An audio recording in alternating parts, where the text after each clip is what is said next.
Bienvenue dans la Guilde, le podcast qui booste vos compétences en Quality Engineering. Je suis Jean-François Frézy, expert en Quality Engineering et passionné par la transmission des savoirs. Chaque semaine, je te partage des astuces pour transformer ta façon de travailler en Quality Engineering. Installe-toi bien, on est parti pour un nouvel épisode rempli de conseils concrets. N'oublie pas de t'inscrire à ma newsletter pour recevoir du contenu exclusif et ne rien rater. Chaque semaine, je te livre des méthodes actionnables, des outils efficaces et des stratégies sur les meilleures pratiques du moment, avec des formats courts, pratiques et accessibles à tous. Alors abonne-toi maintenant pour ne rien rater. Bonjour et bienvenue dans cet épisode dédié à un problème que nous avons probablement tous rencontré dans l'automatisation des tests, les flaky tests. Mais alors qu'est-ce qu'un flaky test ? C'est tout simplement un test automatisé qui peut réussir ou échouer de manière imprévisible et de manière aléatoire, sans qu'il n'y ait eu de modification ni dans le code de votre script d'automatisation, ni dans le code du système à tester.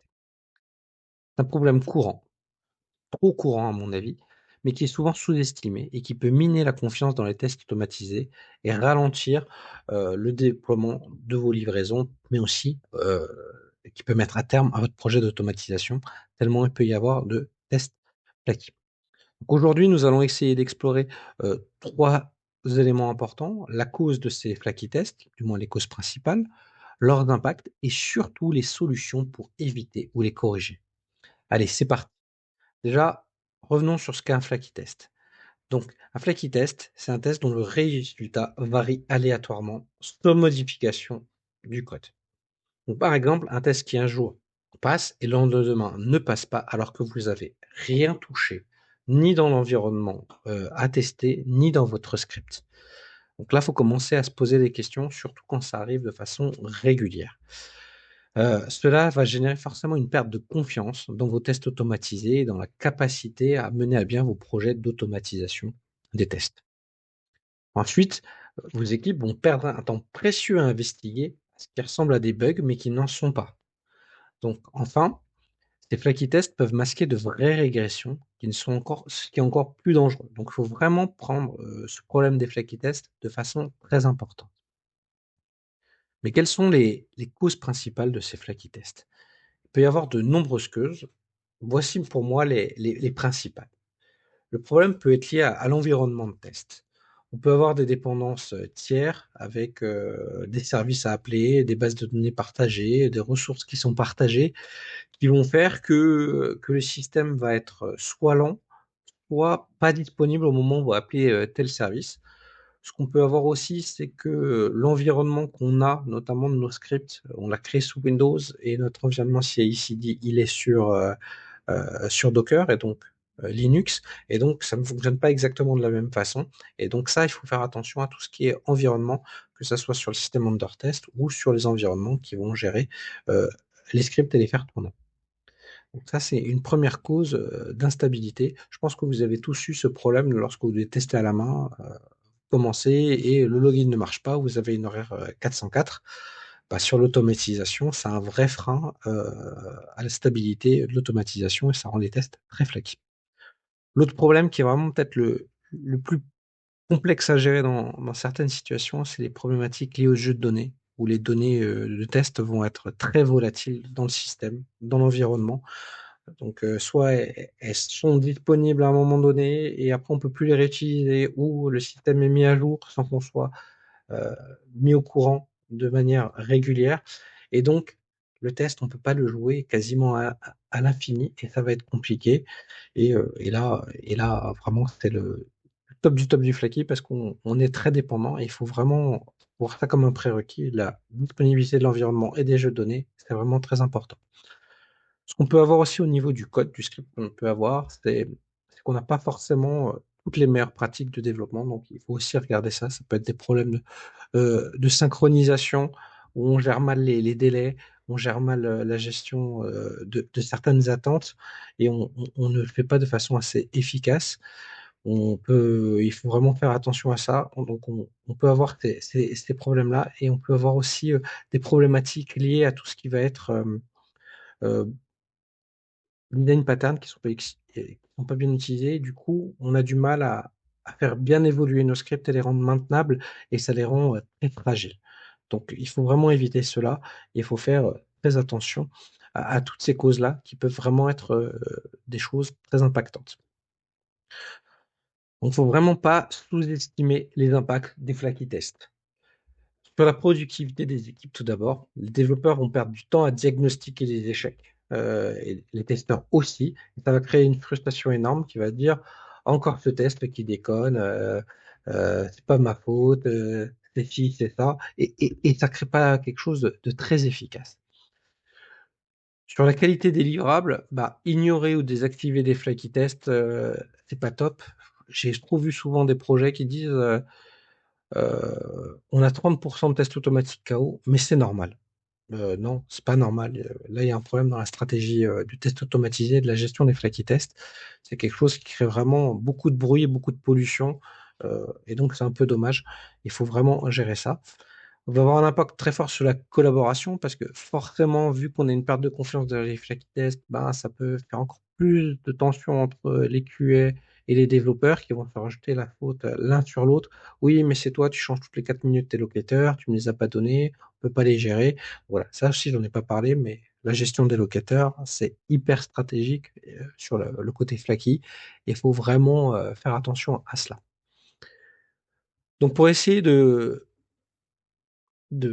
pallier à tout ça, rassurez-vous, il y a quand même des solutions qui existent. La première chose à faire, ben, c'est qu'il faut pouvoir diagnostiquer et piloter ces tests automatisés pour voir si les tests sont flaky. Donc, il faut vraiment utiliser des métriques pour identifier ces tests instables et analyser les logs, les isoler les causes racines qui peuvent être, comme je vous ai dit, les locateurs, les bonnes pratiques d'automatisation des scripts, les jeux de données ou les environnements.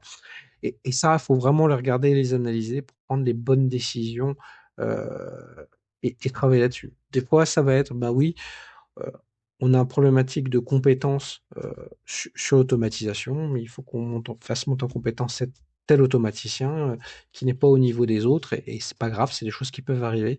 On peut avoir des fois des environnements qui sont devenus instables ou un tiers qu'il va falloir moquer, au moins ponctuellement, pour pouvoir le gérer. Donc pour pouvoir aussi éviter cela, il faut aussi bien penser la conception de ces tests et de se dire, bah, il faut vraiment créer un test qui soit isolé, qui soit pas interdépendant avec d'autres tests. Donc, plus il y a de dépendance, plus ça va créer une chaîne de fragilité qui, dès qu'il y en a un qui va casser, bah, ça va empêcher les autres de s'exécuter correctement. Il faut faire aussi attention à tout ce qui est aux délais d'attente qui sont conditionnels. Il faut plutôt mettre des choses très dynamiques. Voilà, plutôt un wait for qu'un slip de 5 secondes ou 10 secondes. Très souvent, on se dit, bah, tiens, le script, il met plus de temps à afficher, ben, je vais mettre un slip. Je vais rajouter ça. Faut faire attention. Ça peut masquer aussi un problème d'environnement qui devient de plus en plus long, qui a besoin de plus de CPU, plus de RAM. Il faut vraiment regarder ça. Des fois, la bonne solution, ça va être de moquer des dépendances externes pour pouvoir gérer tout ça, standardiser aussi les jeux de données. Il y a un gros travail à faire en amont sur les jeux de données pour qu'ils soient réutilisables quasiment à l'infini et que notre test, on peut toujours le rejouer dans les mêmes conditions. Et surtout, une fois qu'on a fait un test et qu'on a modifié des données, ben, il faut bien nettoyer l'environnement pour le remettre tel qu'il était et pour que les données puissent être réutilisées en l'état. Donc, c'est pas toujours évident quand on est surtout sur des systèmes de bout en bout, avec une grande dépendance entre les systèmes d'information, c'est pas facile et donc il faut travailler souvent de façon transverse. Il faut essayer donc aussi de standardiser les environnements. Donc c'est vrai que si on peut avoir des choses à la demande standardisées avec du Docker ou des environnements à la demande, c'est top. C'est pas toujours possible, mais ça faut vraiment travailler avec les équipes qui gèrent les environnements pour que ça soit le plus stable possible. Et surtout, il va falloir travailler sur de la culture d'équipe et bien comprendre que l'automatisation, c'est pas de la magie et qu'il faut vraiment aller à la chasse contre ces flaky tests et donc les sensibiliser sur la robustesse des tests, de dire développeur, j'ai besoin de locateurs qui soient stables. Est-ce que tu peux me faire des ID? Est-ce que je peux le mettre en place? J'ai besoin d'environnement qui soit stable. J'ai besoin d'une vraie stratégie de jeu de données et je vais vous expliquer moi ce que je vais faire pour que les scripts soient le plus efficaces, le plus maintenables et qui vous donnent le plus de robustesse possible et une vraie confiance dans l'automatisation pour avoir le feedback le plus rapide et qu'on puisse délivrer rapidement de la valeur en production grâce à cette automatisation des tests. Pour résumer, ces flaky tests sont un problème très courant, trop courant je dirais, mais si on adopte vraiment une approche qui est méthodique, structurée, il est vraiment possible de réduire, voire de les éliminer. Taux zéro est très difficile, mais il faut essayer d'y tendre. Et donc, il faut vraiment investir du temps dans la cause racine de ces problèmes pour que les tests soient le plus fiables possible et que la qualité des livraisons et la productivité de vos équipes soient le plus efficace possible. Donc j'espère que ces conseils et ce podcast vous sera utile. N'hésitez pas à me dire comment vous aussi vous gérez les flaky tests. Peut-être que j'ai oublié certains éléments. Et n'hésitez pas à me partager vos expériences ou à me contacter directement, que ce soit sur LinkedIn ou via ma newsletter de la guide pour pouvoir échanger et en discuter. Merci d'avoir écouté ce podcast et à très bientôt dans un prochain épisode de la Guilde. Merci d'avoir écouté cet épisode. C'est grâce à toi que la Guilde continue de grandir. Si tu as aimé, n'hésite pas à partager autour de toi et à laisser un avis 5 étoiles sur ta plateforme préférée. Je te donne rendez-vous au prochain épisode avec encore plus de conseils pour booster tes compétences.